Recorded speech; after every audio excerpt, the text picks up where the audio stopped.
Hello, everyone. Thank you for attending.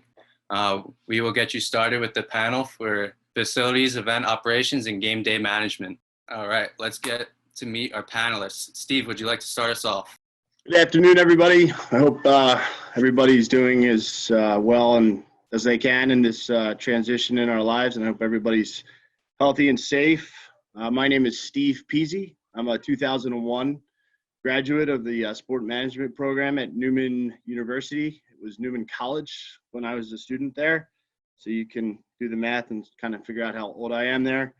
I'm the Associate Athletic Director for Facilities, Operations, and Events at the College of Holy Cross in Worcester, Massachusetts.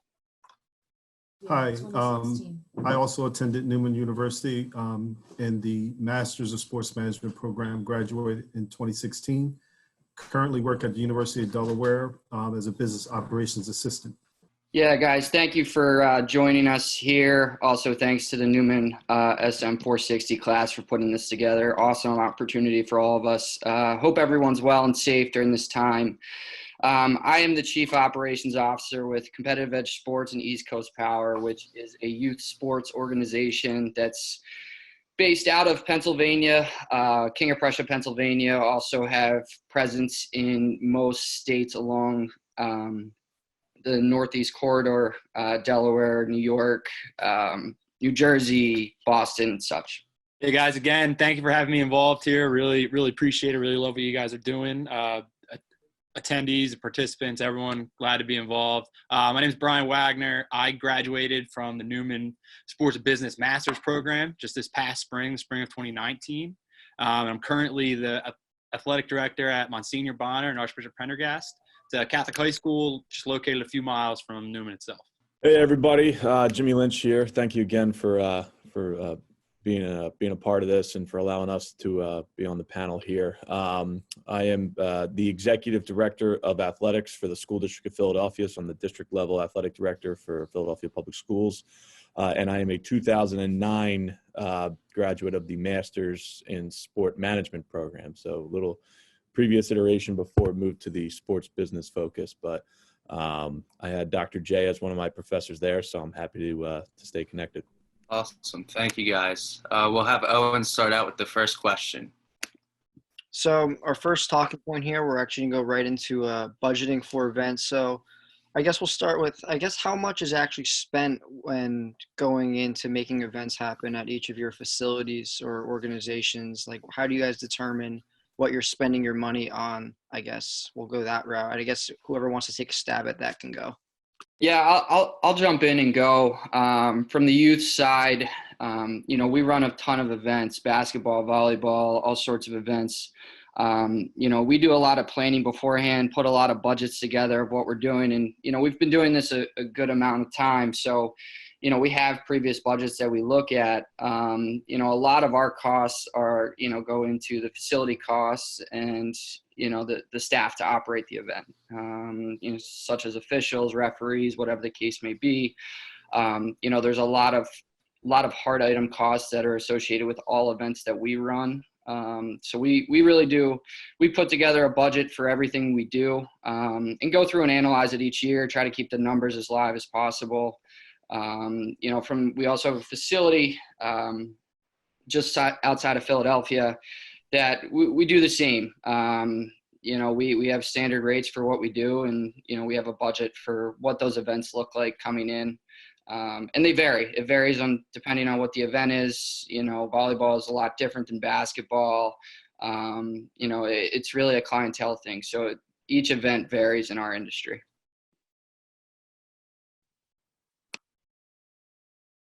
Yeah, to piggyback off what Mark said there, I'm in a similar situation where if you have your own facility, you're not too worried about having to rent out facilities, which that can quickly become one of your largest costs.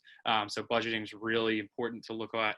If you're renting different facilities, you might have to look for where you can save money. But personally, at a local high school, for me, I am mainly just spending money on staff, just from officials to gate personnel to security to ushers. You're spending upwards of $800 to $1,000 depending on a football game versus a basketball game. Whereas if it's a volleyball game or a a tennis match, you might have less people going, so your costs are naturally lower. Dennis, we can start with the next question here. And then for professionals like yourself or anyone else in here, I'm sure you guys are all aware how it's not a 9-to-5 industry. If you guys could maybe elaborate on that to some of the student viewers here and kind of describe how it's really not a 9-to-5.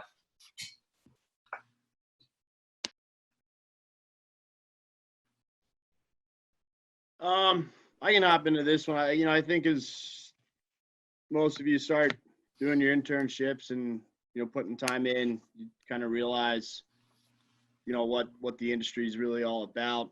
And nothing really changes throughout your career. No matter where you work. I've been at a lot of different places, a lot of different levels. The people that put in more time, work hard, and care about what they do, care about for me, the student athlete, and their experience is really at the end of the day, what we're trying to make sure is, an exceptional product. So what we do is not 9-to-5, and a lot of the things that we do, especially from an event standpoint, it's late nights and weekends. And then you have things that are even more of like an asterisk there where, from a facility side of things, if you're doing a project or something along those lines, there's just extra time that you have to put in and kind of just do your homework and make sure that things aren't getting missed. And, you're there on the weekends checking projects out. So,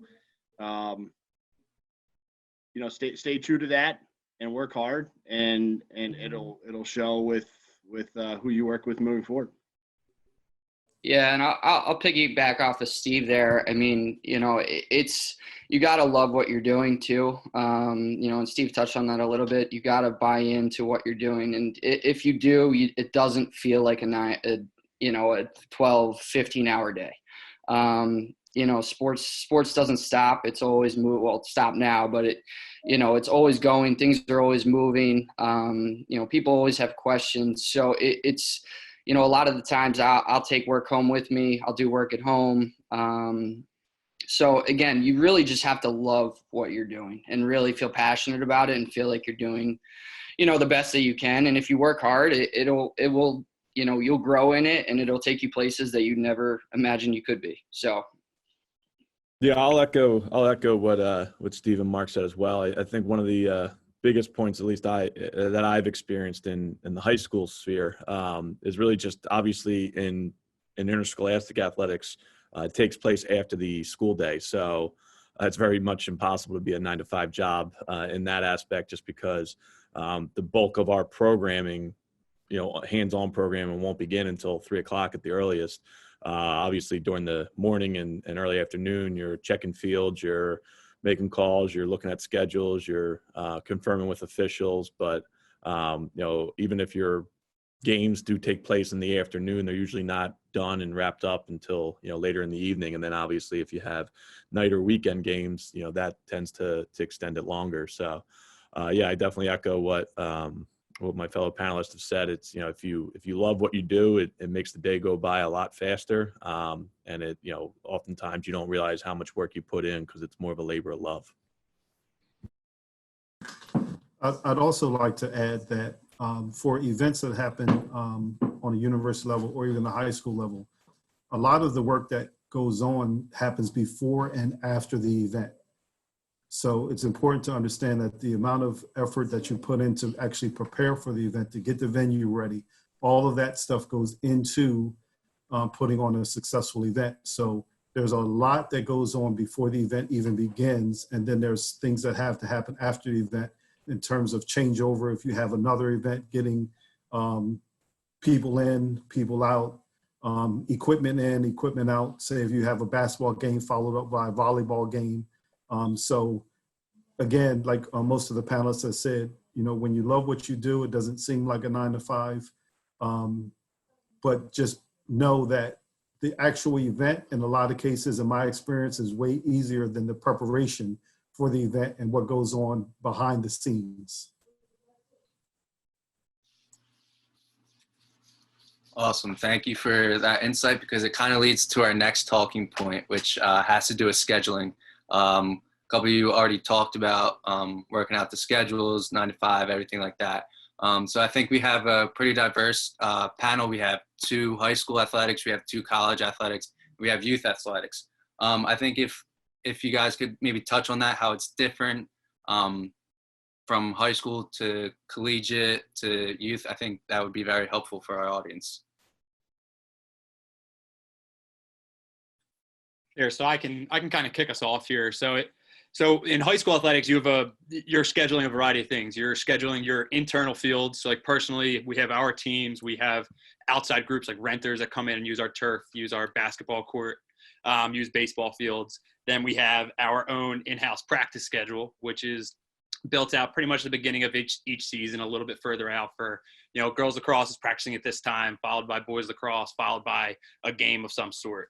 But then when you're looking at individual sports seasons, those are built out sometimes a year in advance. You might lock on to play a non-league game, play a local other high school for 2 years in a row, whereas your actual league schedule will come out right at the tail end of your season, so you can begin building it out pretty much immediately.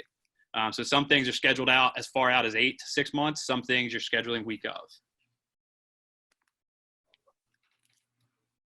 Yeah, I'll jump into the youth sports. Us having a facility, there's a variety of levels of scheduling.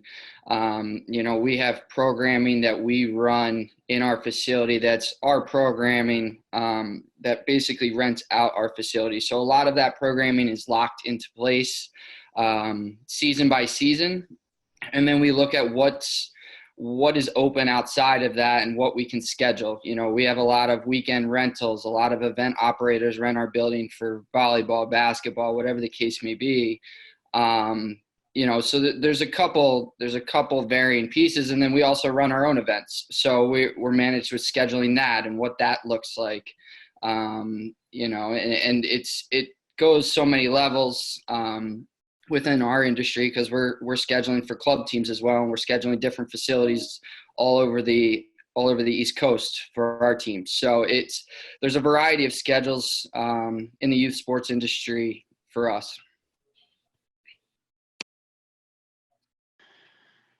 So on my end of things, I echo what Brian and Mark have kind of talked about. Not all of our coaches are full-time, so they might be part-time, they might have full-time jobs.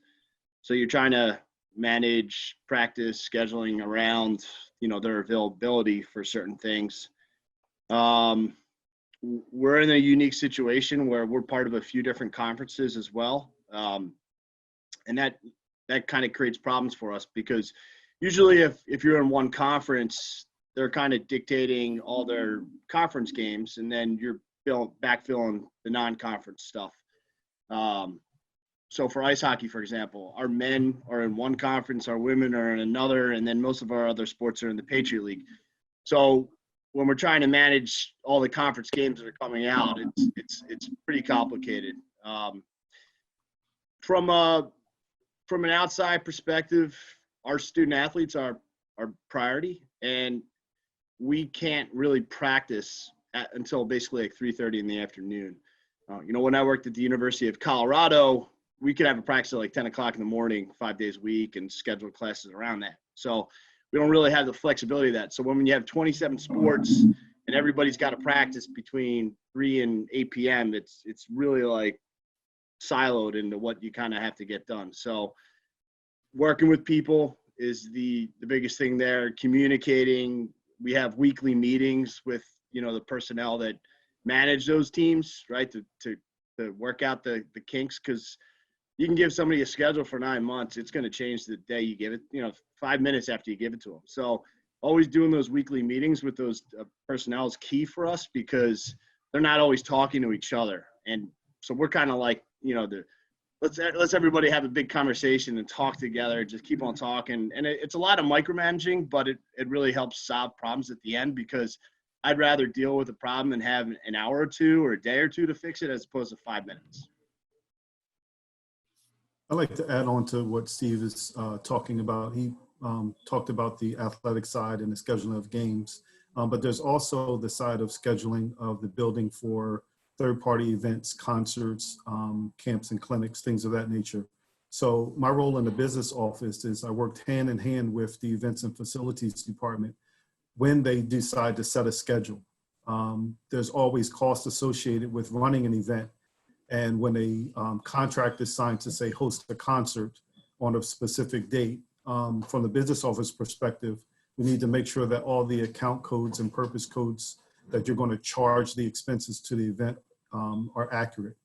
That way, when we have to do a reconciliation of that particular event for revenue and expenses, all the costs associated with that particular event will be charged correctly, and then we can provide them with a report on the costs of that particular event. So the business office works hand in hand with the coaches as well as the facilities department, whether it's for a camper clinic that they would like to host, or it's an external event that is being hosted, say a concert or Harlem Globetrotters or anything like that. The facilities and the business office have to work hand in hand to make sure that the expenses and account codes are proper so that everything is built directly. So there's a lot that goes into scheduling, making sure that there aren't practices when there's a concert, or if there are things that have to move due to cancellations due to rain. There might be events that get moved or canceled because, like Steve mentioned, the student athletes come first.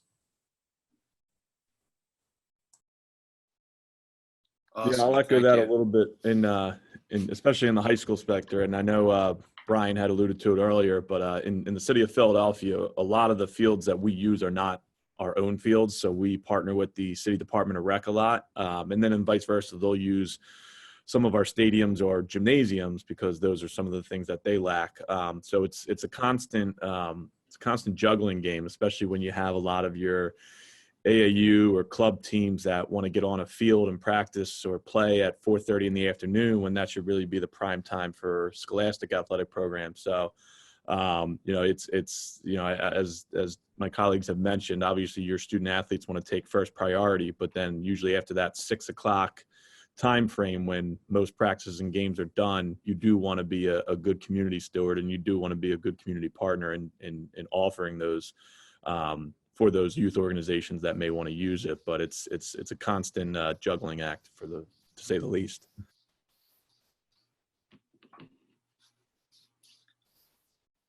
All right, Owen, you want to take us to the next question? Yeah, definitely. Thank you for your insight on all that there. That was really good to hear. We actually have our first question from the audience that we're going to ask here. So our first question is, for a graduating senior, with how COVID-19 has impacted the sports industry, what helpful information can you give for wanting to get into the event operations and facility operations with things being closed down?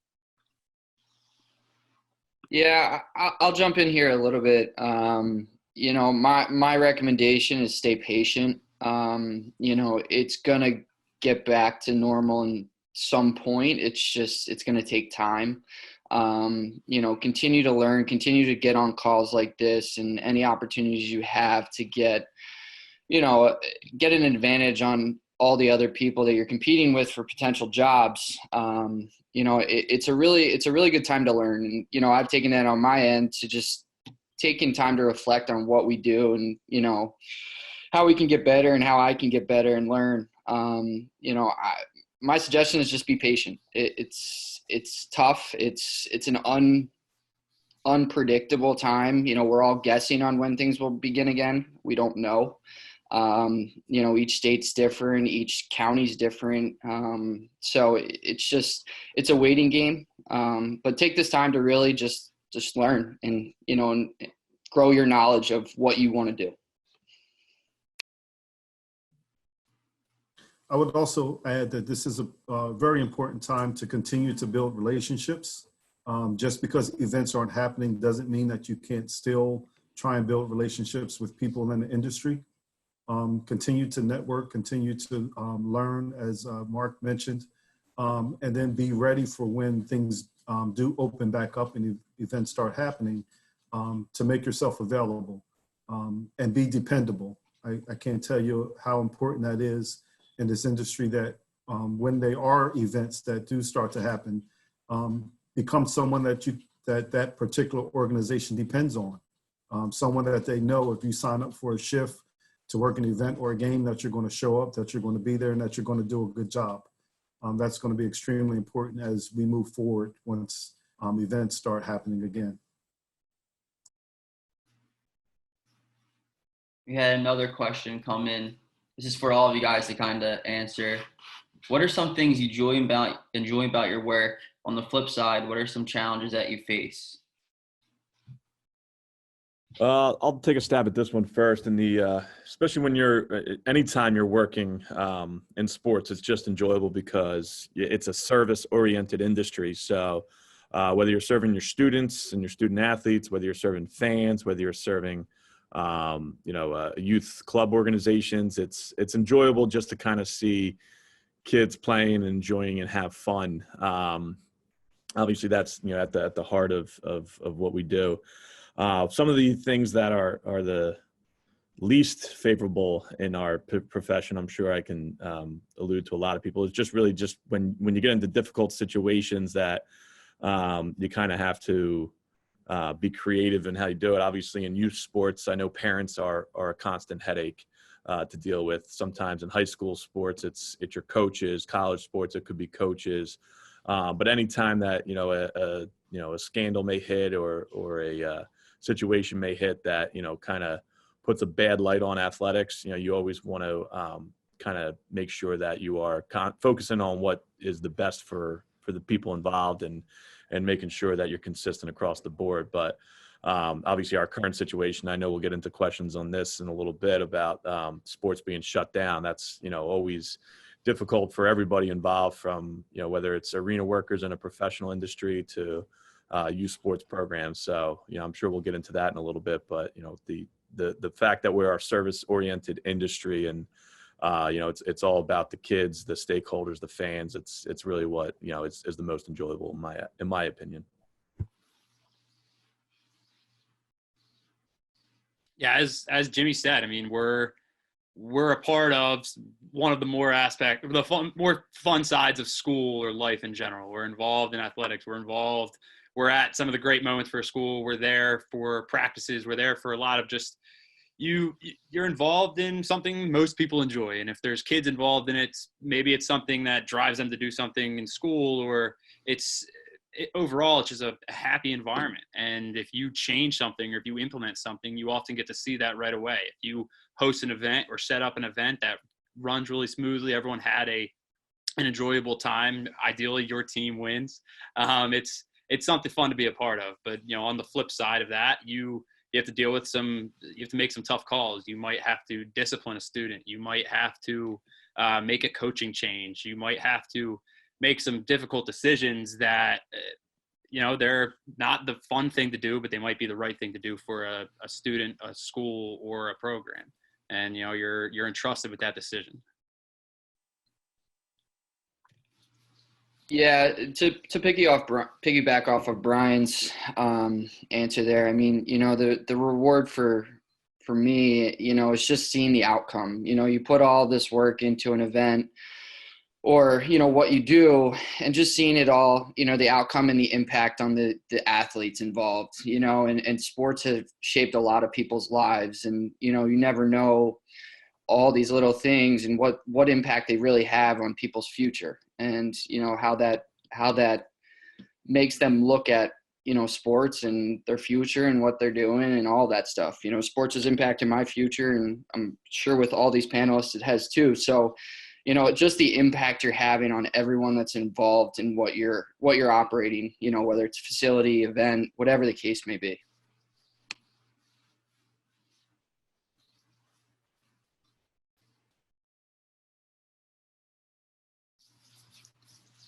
Awesome. Thank you, guys. It seems like the common theme that keeps coming around is time management skills. Is there anything else that, like, for our student audience, like, what's the best way that you can nail down those skills? Or if there's another skill that you think that is beneficial to be in this line of work, how do you come up with that, and how do you perfect that? Yeah, I think time management is certainly a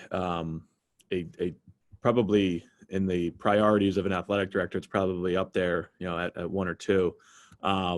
some of the ways that I know I've been able to kind of manage my time, both when I was at a school-based athletic department as well as our district-wide athletic department, is just utilizing the different tools and resources that are out there. Technology is a great thing, and it's come a long way, especially in the athletic industry. In supporting athletic administrators across the board, whether that's, developing a tournament and setting schedules, or assigning of officials, or planning for events. Whatever it is, it's, there's so many different tools and resources out there, scheduling softwares, communication tools that have really, really been beneficial. I know for us in the district, we're really focusing on trying to build out team management programming, so where coaches can, kind of manage their team through an app on a phone that every kid could have. So I know that's a leading thing in the education-based athletic sphere, whether it's messaging or updates or things like that. But to manage time, I think one of the best ways to do that is to capitalize and utilize the different tools and features that are out there. I think for me, a lot of the big things that I kind of look at right now are trying to help some of my younger staff understand that and learn to work with other people. And, I think I've kind of figured out how to do that after 20 plus years in athletics, but it's not necessarily me at every event. It's my staff or other people, right? So, when you have someone getting into the industry or they've been there for a year or two, it's really trying to help them understand how to manage their time so they're not burning themselves out. Everyone wants to, we talked to us a few minutes ago, work super hard, and it's a reflection of their self. But sometimes if they're burning themselves out, it's taking a step back and helping them understand, like, hey, we can work on this tomorrow, or if you need help, let me know. Don't try to take on too much and kind of burn yourself out, because I think at the end of the day, that's where people get disinterested in this field, is because they get burnt out, right? They're trying to do too much, and they're like, I can't do it anymore, right? Whereas if they understand that there are other resources out there are other people out there to help them, I think that really makes it more of a valuable experience for them. We have another question that came in. I work in the professional hockey level. I know youth and high school sports aren't focused on entertainment, but when you get to a collegiate level / professional level, how are you keeping up with the times and the new technology in the arenas to put on entertaining game show, or do you hire other people to plan out game scripts and the execution of the game show?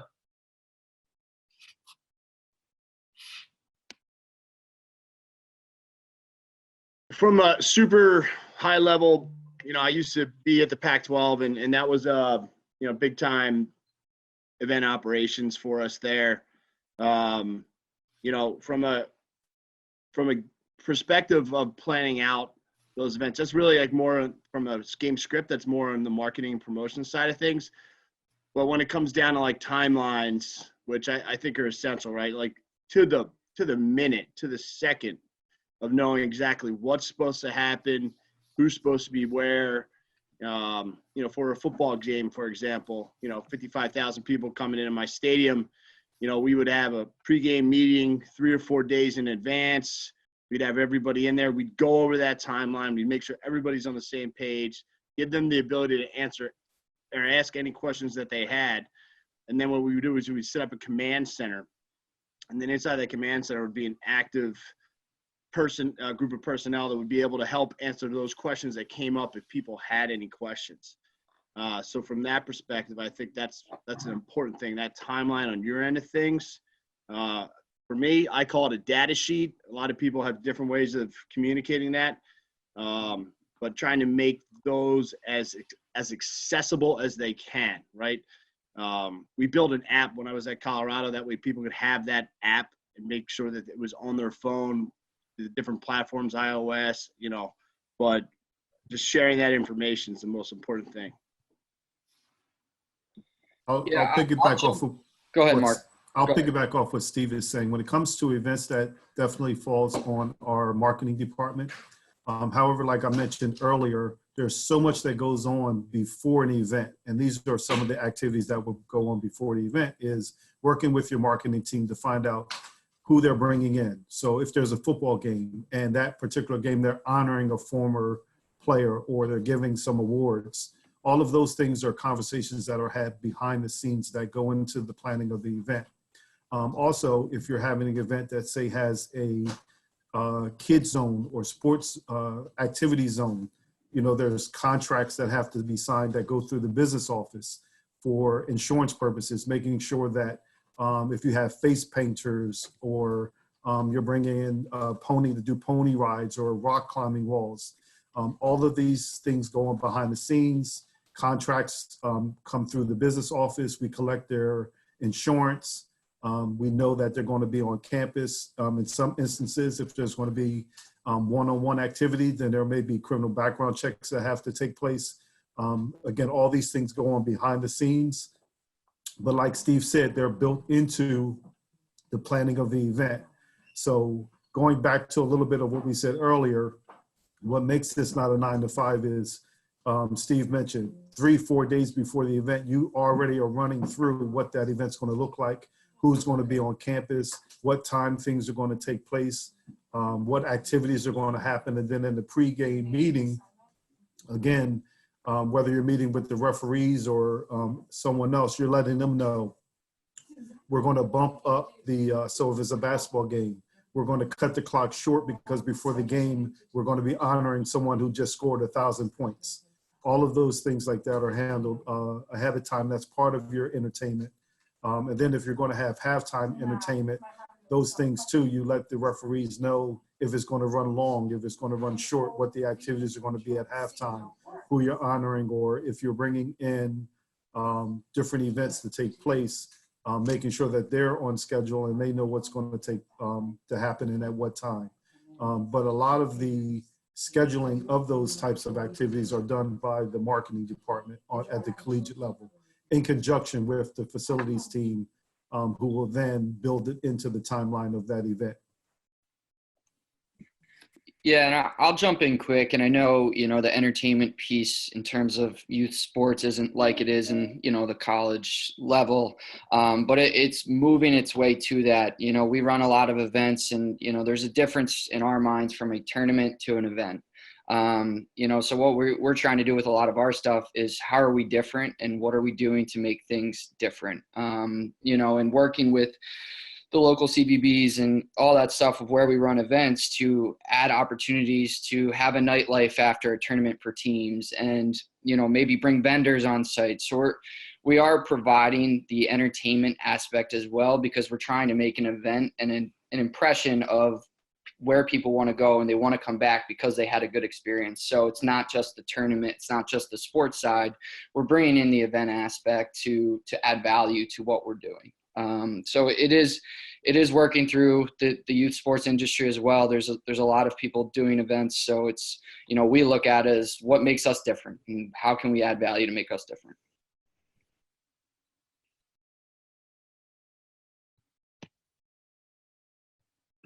So that was all good insight, learning about how you guys all handle different events there. We actually just got another question. This one's going to ask you guys to reflect a little bit.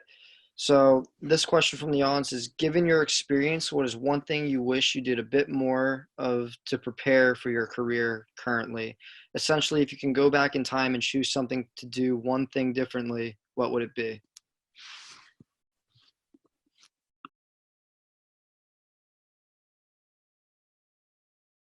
One thing I noticed going into the job market, specifically right out of college, is that personally I did my very first internship my senior year to graduate. I went to Kutztown for my undergrad.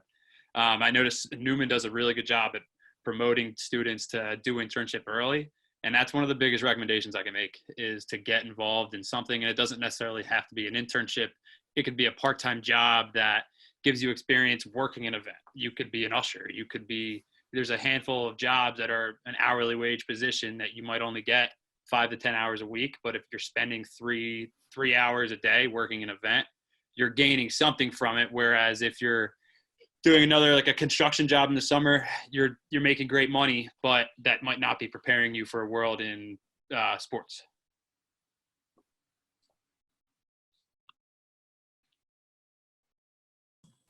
Yeah, to piggyback off what Brian said, I'd say the same thing. It's you can never have enough experience in this industry. It's going to look good on your resume to have experience in all different fields. One thing that I would say is take a stab at everything that's out there. Try to get your experience in youth sports, high school, college, wherever you can do it, and get as much as you can before you graduate. Get that actual experience. And I think what this class is doing is fantastic because it's getting these guys actual experience in this industry, connecting with professionals. They're not reading out of a book. They're learning firsthand experience from people that are actually in this field. So that's what I would recommend.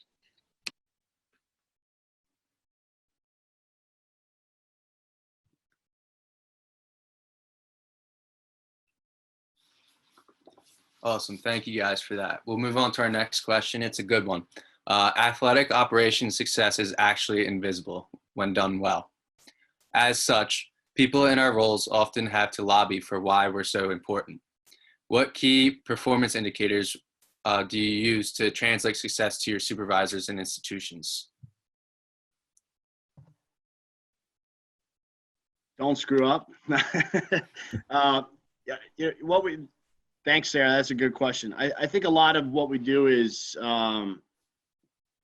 it's behind the scenes, and then, it's a thankless job. You'll hear that a lot, right? And then, usually it's a bad experience that a customer had at a game, and then you're trying to follow up with them after the fact and put out a small fire. So one thing that we do, I've done this at every institution I've worked at, it's called a hot wash.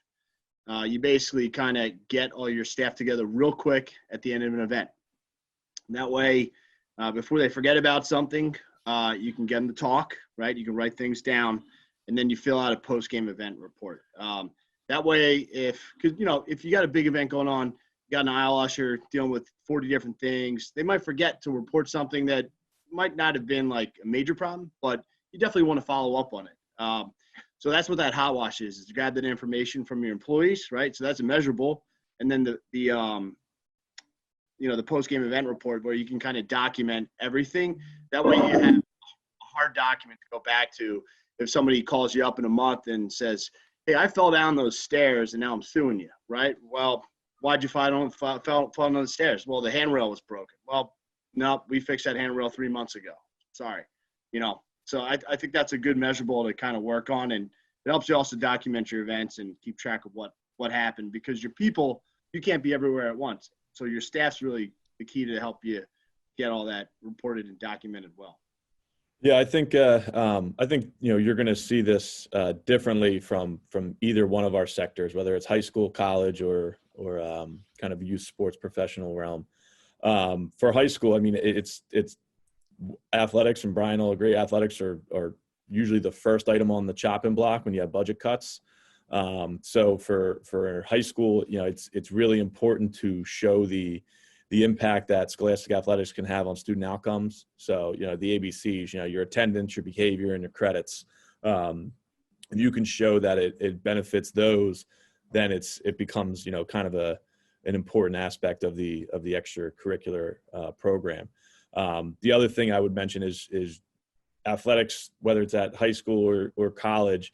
Obviously, you want to connect with alumni, with fans, with stakeholders, and the best way to do that is really just to tell a story. So being able to formulate it, and why athletics are so important, and building it as a story as to why it's so crucial is important. And part of that is having seamless and effective, game operations. If someone can walk to your game and they know it's a game and everything's run like it should be run, then, that's automatically going to bring them back to another game. That's going to want them to continue to support the program. So, but, I just know athletics are continually, in any school I've worked at, and even at the district, it's continually in the spotlight as, why are we spending money on that when we don't have money for books, or we need money for this, or, our budgets are getting cut. And it's real important to kind of ensure that your superiors know the added benefits that it has, rather than just, going out and playing a game. I'd also like to add that, and this is just not for events, but just as your own personal career goes, I think it's important to document your successes. When something goes well, you keep just a running track of all the things that you've done, because it gives you the opportunity to go back and really appreciate some of the things you've done. But two, on a personal level, like was mentioned, it can seem like a thankless job. And sometimes you can get so focused on what didn't go right, or the things that, as they mentioned, someone's suing you. And to be able to go back and look at a list and say, you know what, there's a lot of things that we've done well. It actually will help build you up in those times where you do feel like you're not getting the support or the credit that you deserve for putting on a successful event. And again, this goes for whether it's the event itself or even just your own personal way to uplift yourself. Again, you're working all the time, you're putting on all these events, and it can start to build on you. You can start to get burnt out, and you figure, why do I keep doing this? Nobody's really appreciating what I do. You know, all I hear about is what didn't go right, or this fan complained, or this such and such happened. But if you start to document your successes and kind of keep them, it just gives you a resource to go back to really help build yourself back up and feel good about the work that you're doing.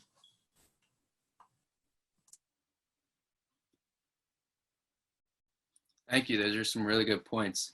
So we kind of talked about leading up to the event, all the planning that goes into it. When the event happens, how do you handle the game day operations? How do you handle the interns that are helping you out? How do you handle the staff that you're running? We all have different events at our institution. So can you elaborate a little bit on that? I think this was kind of touched on earlier, that a lot of the time in this industry specifically, when it comes to running any event, if you went through the proper channels beforehand, if you really prepared yourself for the event, when it actually starts, for the most part, you know, you're walking around, you're checking the facility, you might be putting out small fires, but a lot of the time during the actual event, if people are in place, if the operations are running smoothly, you're letting the event operate. Before and afterwards, you're running around like crazy, but during the event itself, sometimes for me particularly, I might have some time to actually sit and watch some of a basketball game, watch some of a football game. And as it's starting to end, that's when you kick back into gear and you start making sure everyone has a place to go. Paperwork signed, handed in, and your I's are dotted and your T's are crossed. You know, we work with a lot of people that help us out, right? And you have to find the people that want to be part of the event. Those are really the people that are going to be committed to your organization because they love Holy Cross or Neumann or whatever institution they're helping you guys out at. We kind of talked about this earlier, being a thankless job. Well, you know, they're the front line, right? They're the ones that are going to deal with a customer who's mad, a person who's injured, or someone who has a really great experience too. It's not always negative, it's positive. Reward them, thank them, and try to find creative ways, not just to be, you know, so generic and thanking them. You know, when I was at the University of Colorado, we created these little medals, and they were kind of like a collectible, right? And we would only give them out to employees where you witnessed something happening that was just above and beyond, right? So it was kind of like that extra carrot out there saying, hey, I want that, you know, because I know I'm coming back next week. Like, that'd be really cool to have. So, but if your employees know that you value them, they'll do everything they can for you to make that event better. They just won't be going through the motions. So this question is something that no one really thinks about when they go to sporting events, but people always have a plan for it, and you guys don't want it to happen, but I'm sure in the back pocket there's a plan. Can you guys touch on the emergency plans at events at your institutions or facilities?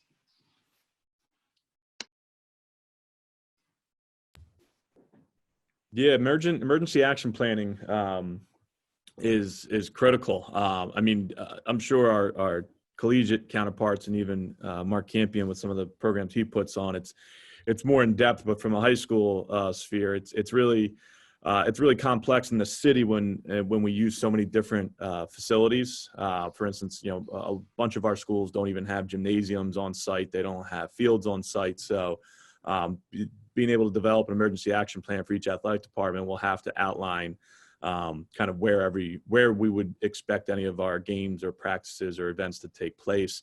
And on there, it's very important to ensure that you have an automated external defibrillator and AED on site within a reasonable distance to be able to access it.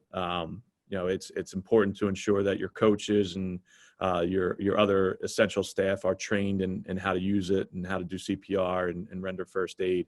But one of the biggest things that I know, especially being in so many different areas in the city, is when, in the event that emergency personnel have to be contacted, an ambulance has to be sent, or a fire truck has to be sent, or even police if it's a violence issue, you have to be clear and communicating with them on where they need to come to, especially if you're at a sprawling city field complex like we have in some areas of Fairmount Park or in North Philly, Northeast Philly.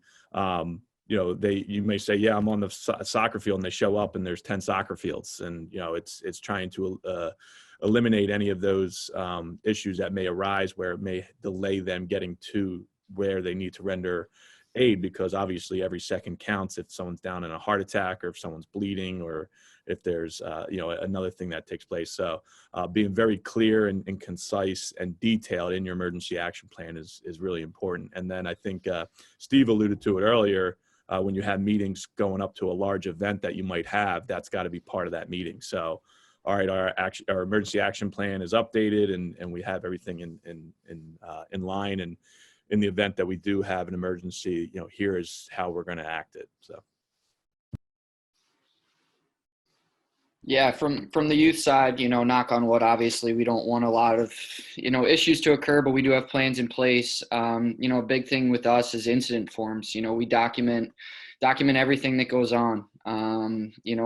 Whether it's some minor ankle roll or whatever the case may be, we document it. So we have proof that happened and what happened, having a trainer on site, having AED available, having ice, all that stuff, is pre-event stuff that we look at. Even as a facility, we look at it day in and day out. Is our medical kit filled? Do we have the appropriate stuff in place? Or bleachers set? Is everything set in place so that nothing happens and nothing severe comes of that day's operations? I would stress that don't just have you're in your buildings, your facilities, you have an evacuation plan, right? Well, we're talking about plans for events, right? Don't forget about the normal day, right? Where you could have someone have a heart attack at that field during a practice. So, think about it in that context. Think about sometimes you might have different events in different facilities, or the same facility. So for example, we started doing concerts and we needed to tear up our whole evacuation plan because there was a massive stage in the middle of the field, right? So you can't evacuate people out that side of the facility anymore. And then, think about odd situations that could happen during an event. I train my staff 3 or 4 times a year on this, and it's if a basket breaks, right? We're live on TV, the basket breaks. Well, I don't know what to do. I don't know where the tools are. No. So we train, we do that like 3 or 4 times a year. I even throw one at them when they're not even expecting it, because usually you're not expecting a basket to break during the game, right? And you're kind of under fire and you're trying to figure out what's going on, right? Well, you're under pressure. Well, if you practice under pressure, you'll act better under pressure moving forward. So think of those unique situations and put your staff through that. Train them a little bit on them, make them think on their feet, and just try to convey to them why. The other thing is, I think somebody mentioned about this, go over all those plans, with your medical professionals in advance when you're planning them, and then also vet them out with the professionals on campus. So if you have legal staff, right, have them review the document, make sure you're not saying the wrong thing, right? You hand the document out, something bad happens, somebody gets hurt, and then you get sued because you put the wrong thing on a piece of paper. So just some points that, I think everybody should kind of keep track of moving forward. Awesome. That was good. Yeah, that was good to hear all that. So we only got about eight or 9 minutes left here. So we're gonna ask one in-depth question here from I saw on the chat here. So basically, what kind of steps would you take to someone in college who wants to work in facilities? What are some things that might stand out on a resume? And someone who's had a few internships, what kind of steps can they take to further develop their career? So I think I've sat on a few interview panels, and I think the number one thing that stands out on resumes is to actually have done what's on the job in the job description. I can't really, there's no magic wand. There's no anything that you can say other than if the job says worked a Division I football game, then in your resume, you need to show that you worked at a Division I football game. If the job description talks about event and scheduling and planning, then your resume needs to speak specifically to those job duties. There's no getting around it. In our university, sometimes we can get 300 applications for a particular position. And the number one thing that the HR department in athletics and the hiring manager is looking for is, has this person done what we're asking in this job description? And if your resume doesn't speak to that, then you go into the pile that doesn't get a call. Again, there's no real magic wand when it comes to your experience other than making sure you customize your resumes to the job itself, and making sure that if you've done what's been asked in the job description, that you make sure that that's at the top of your resume.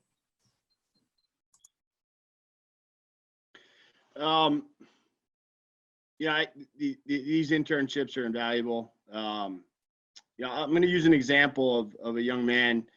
He's a senior, so I oversee some sport programs at Holy Cross. So I do exit interviews with them, and he was a decathlete, and you figure kid at Holy Cross is pretty set on what he's going to do. And I'm talking to him, and he's got no idea. And he's like, I'm thinking of going into sports. And I said, well, what are you thinking? He said, well, I'm going to apply to some grad schools. And I'm like, okay. So he comes back to me a few months later. He says, I actually got into Boston College, and I'm going to start in September. And I said, okay, that's great. He's like, can I help you out? Right. So he put himself out there right away, and he kept on coming back, not repetitively, but kept on coming back and asking for advice. Well, I said, well, do you have another internship lined up? And he said, well, not yet. And I said, well, let's get on it. Like, you need to get on top of that. To the point where, like, he even started volunteering at basketball games when he went back to, he lived in Niagara, New York. So he went and put himself out there to those schools and put 2-3 weeks in for nothing out there.